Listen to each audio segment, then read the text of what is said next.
Hey guys, hi. So this is the second part of Sita, the daughter of the desert. In the first part, we saw that how the entire kingdom of Janak, Mithila, was engulfed by a drought that had lasted years. People did not have any food to eat, they did not have water to drink. The queen Sunaina blames it on herself. She thinks that because she could not bear the king and heir, this was the anger of the gods. The king who loves her queen doesn't think so. The king, although is very sad, goes to a sage and tries to ask him a solution. The sage says, Janak, don't engage in deed, engage in distraction.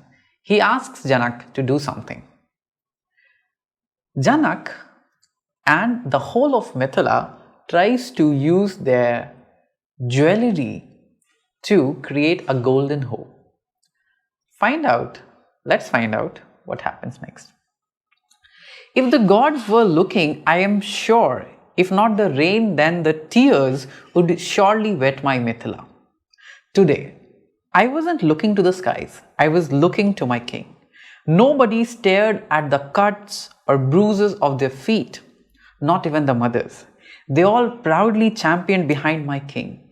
And the two bulls carrying the golden hoe made from the kindness of the hearts of the people of Mithila. My king stopped by the first field he reached. Whose field is this? He asked. A farmer king friend. Yours, Rajrishi. May I till your land? My king asked. It's yours to till, Rajrishi. The farmer bent with gratitude. The sun had soared to the head by now. Sweat dropped by every face. Janak held the hoe out, helped by his minister. It indeed was a shiny, sunny, golden hoe. Janak bent forwards towards the bulls. I'm sorry if you have to pull harder today, he whispered. Months of heat had turned the land into a diamond. The bulls drew their breaths, as if they knew they were a part of a much grand tale about to unfold. A straight line was drawn on the land. As the hoe dug through the hard land out and about, after a while the hoe got stuck. My king tried but could not move past it. Was it a boulder? The crowd wondered. Men flocked to help the king, as the hoe would not move.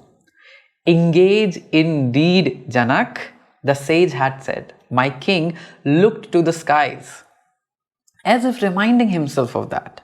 He bent to use his hand to pull the hoe out. Something very different was happening to me. I felt as if someone was calling to me.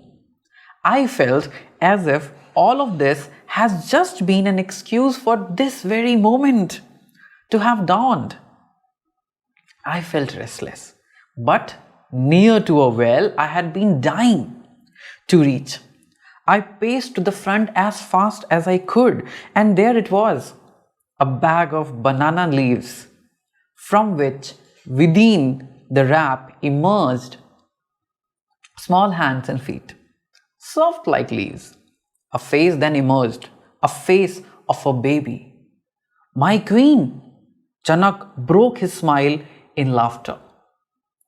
With her first breath, it felt like she moved the air around us, and clouds came dashing as if directly from the Himalayas. With her first cry, a deafening lightning resonated in the sky. People did not know what or whom to look at. Amongst the darkness, in the hands of my king, was now shining like the golden hoe a little girl crying. And just like that, it began to rain. 1,000 clouds had rained that day. Clouds in the hearts of king, queen, and people. Sadness, death, and gloom had seeped through this land. Hard luck loomed. Winds weathered rock and leaf. Thinner than a thread, the river moved. A golden hoe, a king's cart, carved a curve on field. Along the line as they stuck came a cry like a seed. of a baby girl wrapped with golden hands and feet, her breath as if pulled the mighty clouds and drew the wind wet. Deary dreams and wells of Mithila had finally water met. All eyes and heart had welled at this prayer heard, bowed their heads and hands for the daughter of the desert. Everyone was celebrating the rain, the return of the luck, the rebirth of Lakshmi. Little did they know she was indeed born in their midst. What almost no one saw was a different rain that had struck me first, in particular. And I know my king, and I know this rain has struck him as well. Only women birth life. It was only fitting that the desert, the Dhara, gave birth to my daughter. My heart had already called her mine. I had felt powerless, incomplete, but no more, for she was there. It appeared that the gods were answering my prayer. The return of the rain looked like collateral beauty. My king smiled briefly because he knew his duties would not allow my wishes to hold ground. I looked to the skies once again, not for the rain or the clouds, but to my gods. Please let her be mine. My king, the sage who had never walked away from his cave, the sage who had given the path of the golden hoe to the Janak, was walking towards us. In his bent gait, it felt like his steps were thrice as long as ours. He knelt to our feet and we reached to his.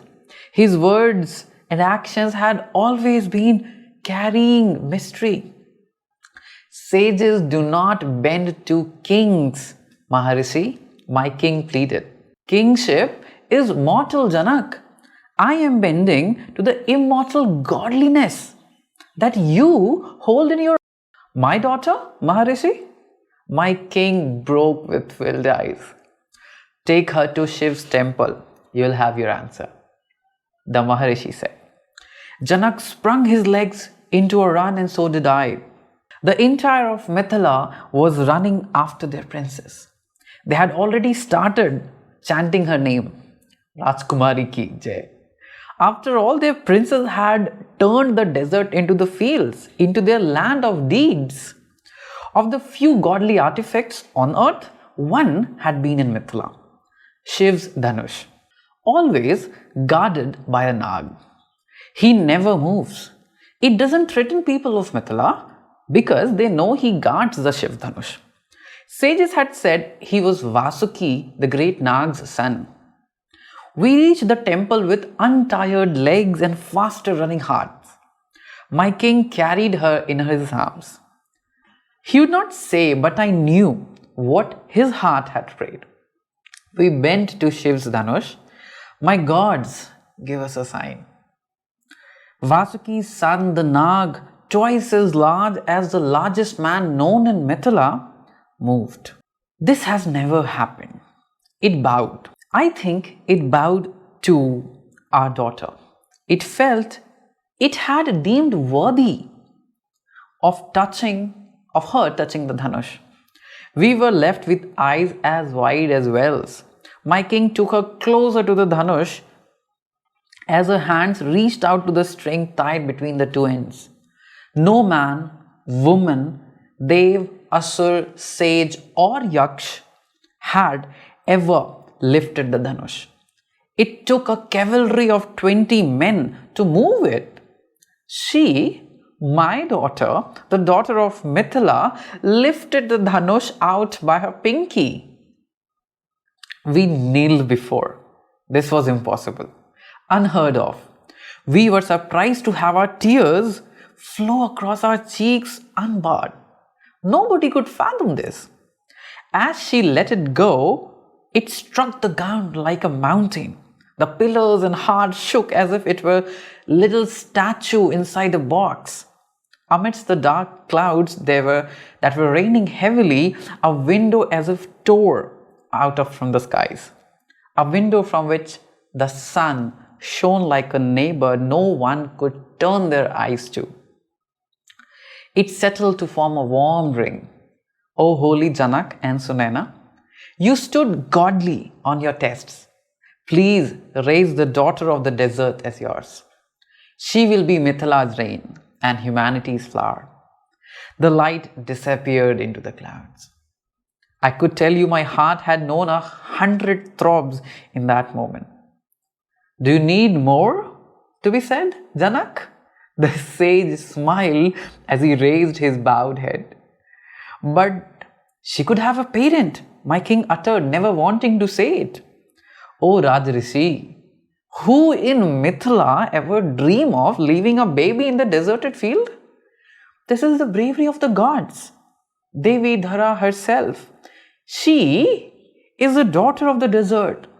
She is the daughter of this very land, the whole of Mithila and earth. She is your daughter. My king, I looked to him. This is the will of the gods. This is our deed. Do not engage in distraction, Janak. Engage in deed. She is your deed, the sage pronounced. The daughter of the desert, the daughter of Dhara, the daughter of Mithila, my king announced. My daughter, our daughter, he looked to me as he brought her closer. She was born by a line drawn on earth. She shall be called Sita. My Sita. I broke in tears. Our Sita. My king, his subjects, and the sage broke into tears with him. So this was the story of birth of Sita, a goddess into a human form, to inspire the whole of humanity into goodness, into godliness. I hope you like this story. Leave it down in comments. How do you feel about this, and which should be the next story you want to be retold in my terms. Thank you so much for watching. Do watch the first part if you haven't first, and I'll be sending more videos very soon. Thank you so much. Have a good day.